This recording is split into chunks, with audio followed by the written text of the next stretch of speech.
What's going on, everybody? Thank you for tuning in to another show here on the YouTube channel. That's a merge of content there. It's like half start of the podcast intro, half start of a YouTube video. I hadn't done YouTube enough to really get it honed in yet, but welcome in. Hope you guys are well. Want to do a little story time today, and 5 or 6 minutes here, nothing crazy. But just want to do a little story time on what we learned on a project that we were just on. I want to talk through it first and really just explain it. You may be interested, you may not. If you are interested, then cool, here you go. We're going to tell you the story. So it's actually a fun project that we got done. And if you're new to the channel, my name's Jeremiah. I own Growing Green Landscapes here in Birmingham, Alabama. Really Trustville suburb of Birmingham. And we're growing. We're trying to figure this thing out. We've had some growing pains this year. We'll talk through some of that more on future stuff. Talk through it very heavily on our podcast, the Growing Green podcast. And bear with me, I'm driving today, so my eyes are going to be on the road and on the camera. But anyway, a couple weeks ago, probably 3 weeks ago now, we were riding through one of the more affluent neighborhoods in our area, gated community, and just riding through there on I forgot even what we were in there for.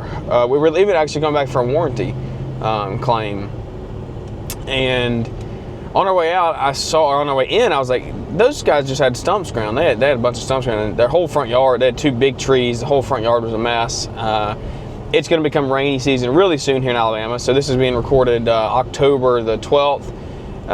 When I was rolling through there, it was end of September. And I was like, man, rainy season's coming. It's going to be here in the next month or two. This front yard is going to be a mess. It's on the main drag. It would have been a disaster if they didn't do anything. So I was like, they need to do something. So we went and did our warranty claim. On the way out, I was like, I'm going to stop and talk to him. And so I did, and sure enough, I went up and I knocked on the door and waited, and nobody came. And finally, somebody actually came to the door. I was about to leave, and somebody came to the door, and it was a nice man, came out, and I just was pretty straightforward. I was like, hey, I was in the neighborhood, we were going through it, and I just saw that you had some tree work done, some stumps ground, and I was like, I really just wanted to stop to see if you had a plan in place for this, because with the rainy season coming and the fall and winter right around the corner, this place is going to be a mess if we don't get anything done with here. And I really just I was genuinely looking out for them. I said, look, this is a problem that you're going to run into. You need to get this fixed. And so I was bringing that to his attention. I was like, do you have a plan? He said, yeah, actually, I did want to get it. I did want to get some sod up here. I had a guy come by and give me a quote, but it was a little higher than what I was wanting to spend, this, that, and the other. But he was I could tell he was dragging his feet. He wasn't really in a rush to do anything. He was just dragging around. And so we talked to him and talked through some options. And really, it went from like, hey, I want just to get these 2 spots patched from the trees with Bermuda. And he said, I really want emerald zoysia. My neighbors did zoysia. I really want to do my whole yard in zoysia. And I want an irrigation system. That's what I would like. And so we talked through that and what that looked like. And I was like, all right, well, I'll get you a quote. And so I went home and this, remember, I haven't talked about it on here, but we were pretty low on work. I needed to move a job quick. And so I was definitely incentivized to get this quote out the door. And so we talked, and I think that evening or the next day, I sent the estimate out to him. And I gave him a price for patching the Bermuda, and I gave him a price for also doing the full front in zoysia, as well as an irrigation system. And so we've talked, I think a day or 2 went by, and I never heard anything back from him. So I called him and got on the phone. I was just like, look, again, questions, concerns, anything you got, what are you thinking?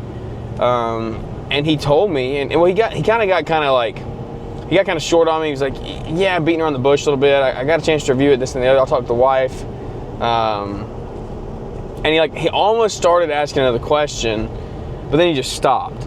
And when he stopped, that caught my interest. I was like, no. What is it? Like I could sense something was up. I was like, no, what is it? What's your hesitation? This is literally what I did.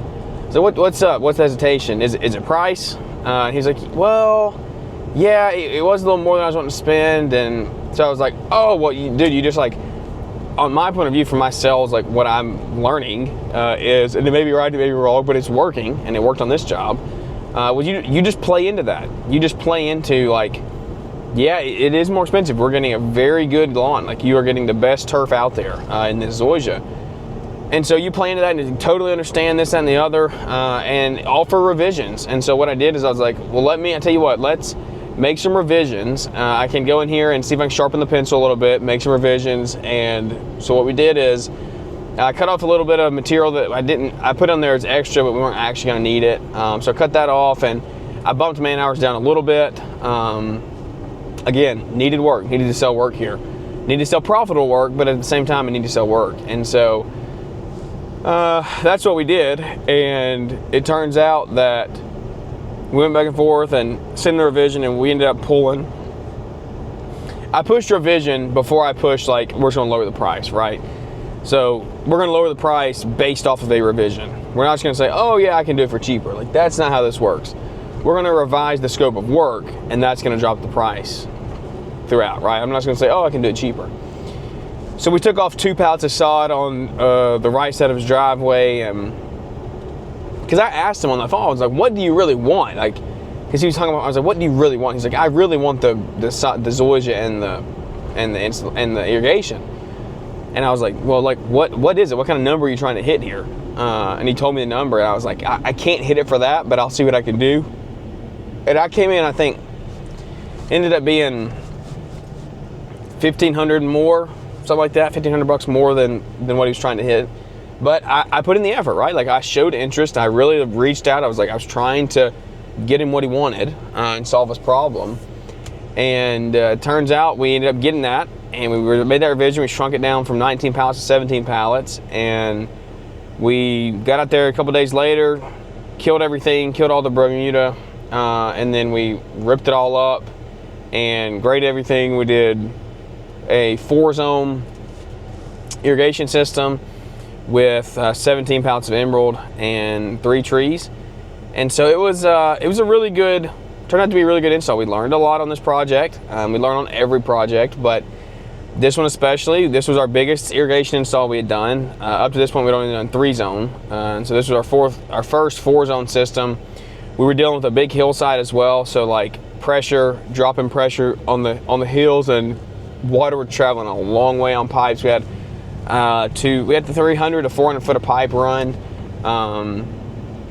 And this was just the front yard. It was a good sized front yard.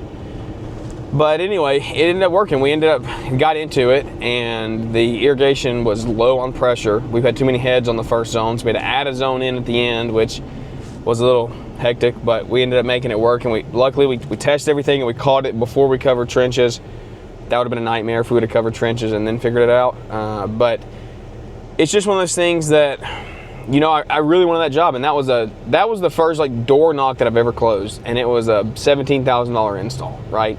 Off of literally just hey, you got stumps ground. Is there any way that, like, do you have a plan for this? I wasn't even like offering. I wasn't like, hey, let me fix this for you. Like, I went into it just asking, hey, do you have a plan in place to fix this? And if not, can we help you? And he was really chill to work with. We ran into a lot of delays the first day. Some welds on the forks broke on the first day trying to get some shrubs out. We had a septic coming out of the house going down into the septic system. We hit the clean out on that. Had to repair that. We had to bore under the sidewalk 3 times. That took time. The pipes kept getting stuck.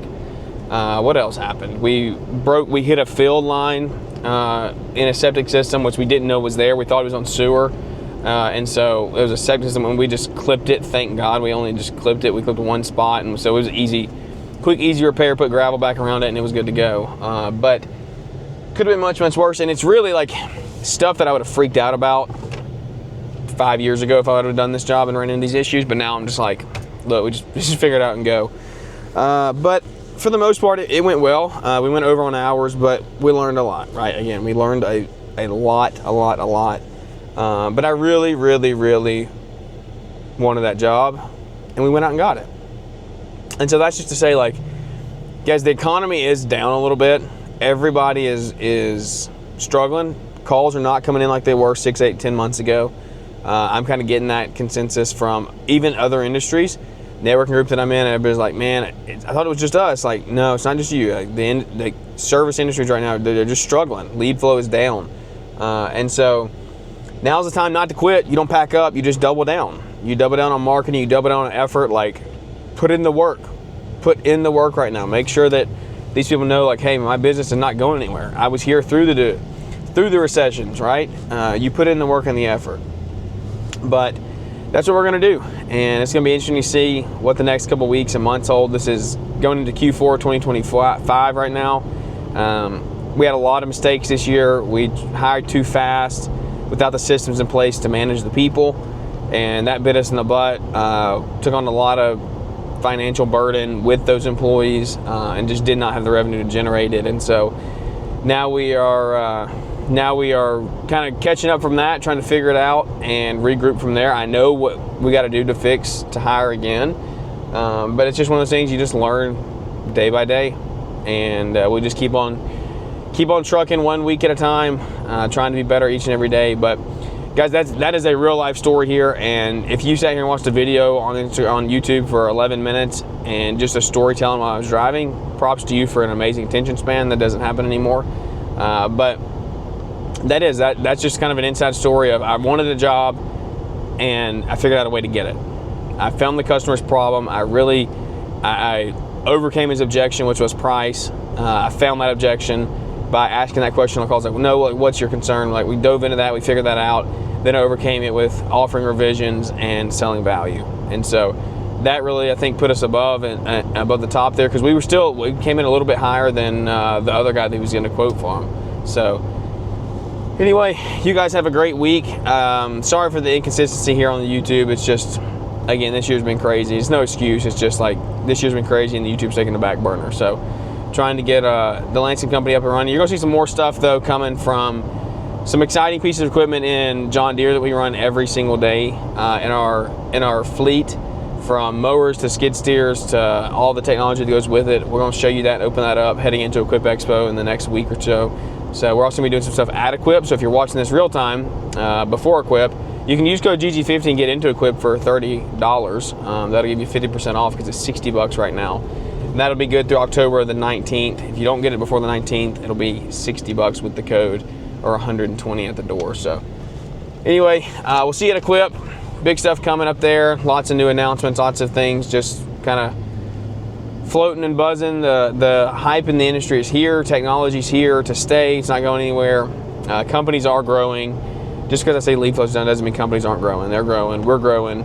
We're just taking it one day at a time and trying to figure out the best way to do it in a good, measurable manner. So you guys have a great week. Thanks for watching here on the channel. Come back, hit us a big follow, like, subscribe, whatever you do on YouTube. Check us out on the Growing Green Podcast, all major podcast platforms, and Instagram at Growing Green Landscapes. Without any further ado, guys, let's wrap this video up, and we will see you here on the next one.